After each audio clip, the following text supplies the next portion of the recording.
तालिया पाकिस्तान में अक्सर हमें ये सबक पढ़ाया जाता है कि हिंदू और मुसलमान हज़ार साल इकट्ठे रहने के बावजूद आपस में मिलजुल न सके, क्योंकि दोनों के नज़रियात, सोच फ़िक्र, सकाफ़ती माहौल एक दूसरे से मुख्तलिफ था। ये बात तो वाज़ेह है कि दोनों की सकाफ़ती रहने का तरीका और मज़ाहिब एक दूसरे से 100% मुख्तलिफ थे।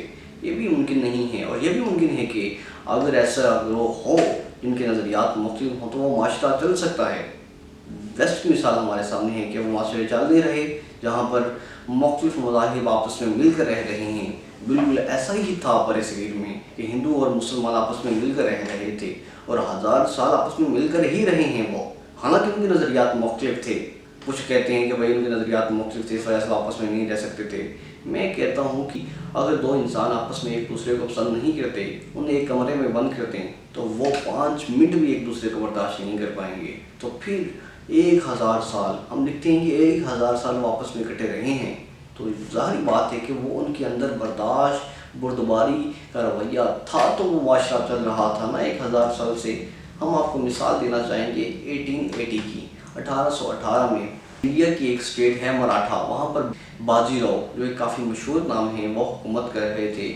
उन्होंने अंग्रेज़ों के साथ मुज़ाकरात किए, मुआहदा किया और कहा कि वो अपनी सल्तनत से दस्तबरदार होते हैं। तो अंग्रेज़ों ने कहा कि हम आपको सालाना पेंशन देंगे और हम आपको सालाना पेंशन देते रहेंगे आपकी इमदाद के लिए, आपके खर्चे के लिए। लेकिन बाजीराव के इंतकाल के बाद उसके सक्सेसर, उसके वली, उसका नाम था नाना साहिब, अंग्रेज़ों ने उसे पेंशन देने से इनकार कर दिया। तो नाना साहिब ने अपना वकील अजीमुल्लाह खान को मुकर्रर किया और उससे दरख्वास्त की कि आप जाएँ यूके में, आप जाएँ इंग्लैंड में और वहाँ पर जाकर इंग्लैंड ईस्ट इंडिया कंपनी के ख़िलाफ़ मेरा केस लड़ें, क्योंकि मैं जो पेंशन्स मेरे हिसाब इक़्तिदार को बाजीराव को मिल रही थी वो मुझे मिलनी चाहिए। तो नाना साहिब से किसी ने दरख्वास्त की कि आप किसी हिंदू को अपना वकील बनाकर भेजें। उसने कहा कि नहीं, मुझे अजीमुल्लाह खान पर ज़्यादा एतबार है। इससे हम देखते हैं कि माशरे के अंदर वो मिलकर चल रहे थे, हिंदू और मुसलमान आपस में मिलकर चल रहे थे। और ये अलग बात है कि उसे पेंशन नहीं मिली, हालांकि अजीमुल्लाह खान ने भरपूर केस लड़ा और नाना साहिब भी अपनी किताब में इसको वाज़ेह तौर पर लिखते हैं। लेकिन हम देखते हैं कि माशरा मिलकर चल रहा था, लेकिन आखिर क्या हुआ कि फिर इन दोनों के दरमियान, इन दोनों ग्रोहों के दरमियान आपस में फसादात पैदा हो गए। दोनों एक दूसरे को बर्दाश्त करने के दर पर ही नहीं थे। हम ये वाज़ेह तौर पर जानते हैं कि ईस्ट इंडिया कंपनी जब हुकूमत में आई और पूरी तरह उन्होंने 1857 में हुकूमत जमा ली, तो अपने चंद पॉलिसियाँ बनाने के बाद, अपने दुश्मनों को कंट्रोल करने के बाद उन्होंने ये पॉलिसी बनाई कि वो डिवाइड एंड रूल के तहत हुकूमत करेंगे। वो जानते थे कि अगर वो हिंदू और मुसलमानों को फ्री हैंड दे दें तो ये फिर कभी ना कभी हो सकता है कि हिंदू हुकूमत में आ जाएं हमें दबाने के बाद, या मुसलमान हुकूमत में आ जाएं। तो लिहाजा उन्होंने इन दोनों को एक दूसरे के ख़िलाफ़ कर दिया।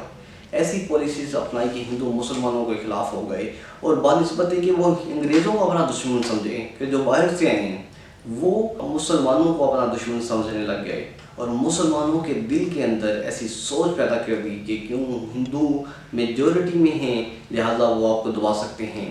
तो अंग्रेज़ों ने मुसलमानों के दिल के अंदर एक खौफ की फ़ज़ा पैदा कर दी और वो अंग्रेज़ों की बजाय हिंदुओं को अपना दुश्मन समझने लग गए और बाखूबी तरीके से की। इसी खौफ का फ़ायदा उठाते हुए अंग्रेज़ों ने हुकूमत की।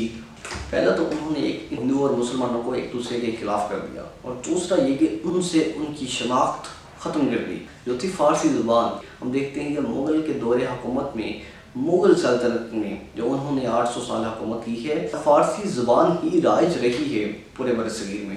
डिवाइड एंड रूल की पॉलिसी के साथ उन्होंने दूसरा काम ये किया कि फ़ारसी ज़ुबान को ख़त्म कर दिया और ऐसी खूबी के साथ उन्होंने ये पॉलिसी अपनाई कि आज भी पूरे बरसगीर में कोई फ़ारसी ज़ुबान बोलने वाला आपको मुश्किल ही से कोई मिलता है, मुश्किल ही से कोई ज़िला आपको मिलेगा कि जहाँ पर फ़ारसी ज़ुबान बोली जाती है। ये ऐसी सफाई से उन्होंने फ़ारसी ज़ुबान का खात्मा किया पूरे बरसगीर से।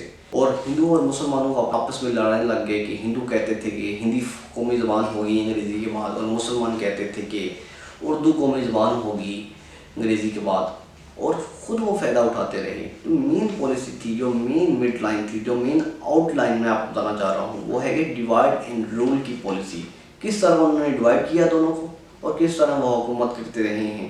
میں امید کرتا ہوں کہ آپ کو پتہ چل گیا ہوگا کہ ڈیوائڈ اینڈ رول کے تحت کیسی پالیسی بنائی برٹشرز نے، ایسٹ انڈیا کمپنی نے۔ اس کے بعد اگلی ڈاکومنٹری میں ہم دیکھیں گے کہ ایسٹ انڈیا کمپنی نے، برٹشرز نے سکھوں کے ساتھ کیسا رویہ اختیار کیا، اور جیسی ریاست پنجاب میں قائم ہو چکی تھی، ہم دیکھتے ہیں کہ اجیت سنگھ حکومت کر رہے تھے تو ان کے ساتھ انگریزوں کے کیسے رویے تھے، کیسے ان کے مرنے کے بعد کیسا رویہ تھا انگریزوں کا ان کی سلطنت کے ساتھ، یہ ہم آئندہ آنے والی ڈاکومنٹری میں دیکھیں گے۔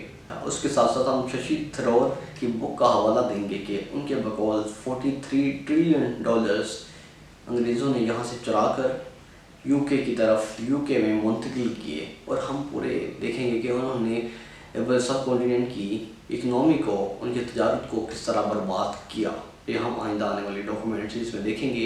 ہم امید کرتے ہیں کہ آپ کو یہ ہماری ڈاکومنٹریز پسند آ رہی ہوں گی، اور ہم ڈاکومنٹری بنا رہے ہیں کہ آخر پاکستان بننے کی وجوہات کیا بنی۔ اگر آپ وہ بھی ہماری ڈاکومنٹریز دیکھنا چاہتے ہیں تو ہم لنک ڈسکرپشن میں ڈال دیں گے۔ مزید اس طرح کی ویڈیو دیکھنے کے لیے آپ کے اپنے چینل سروے آف ہسٹری کو سبسکرائب کیجیے۔ شکریہ۔